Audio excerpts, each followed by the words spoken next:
More Horrid Than Fiction, Part 1.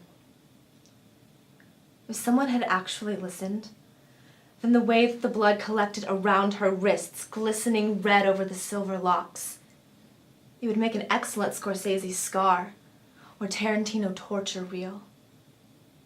Reality hits hard, hardly trusting the next words spoken. I wish they melted into a glob of the broken.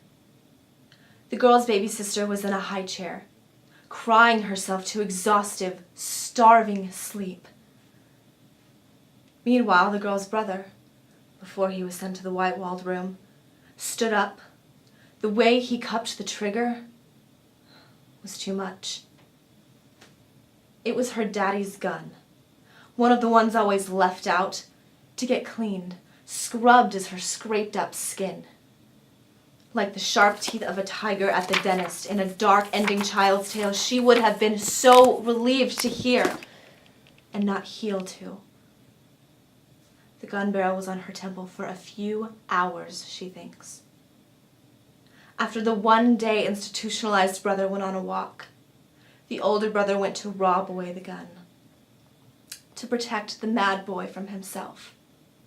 The scrawny third brother would have been shackled if this was going to work out, if this was going to be the last time. But the apocalypse would not come for several more years.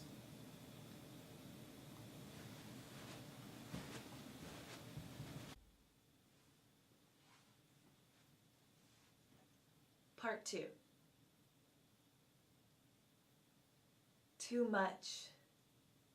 You see, the cop who came to get off the handcuffs could have actually taken her away. The oldest child home was 14. She was 11 and they were neglected. Damn whichever God failed to hear them. But he left her to become a blonde cheerleader in high school with a perfect GPA. And a rapist who wasn't stopped by a crooked cop.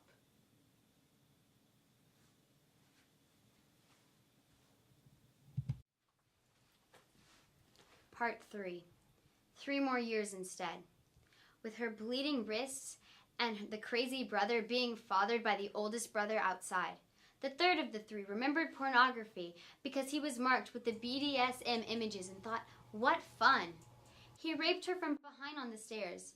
Blood no longer rimmed her wrist. Behind them, the baby girl still in the high chair. It was violent. She cried.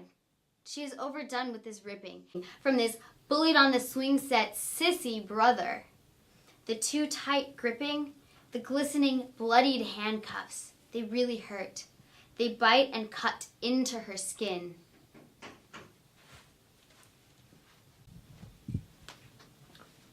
Part 4.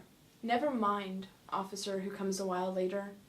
She doesn't feel safe. She doesn't need a hospital. Yet. No IV here called upon. You said you'd come back to check on her. You didn't. At 11, glistening was not a sign of magic.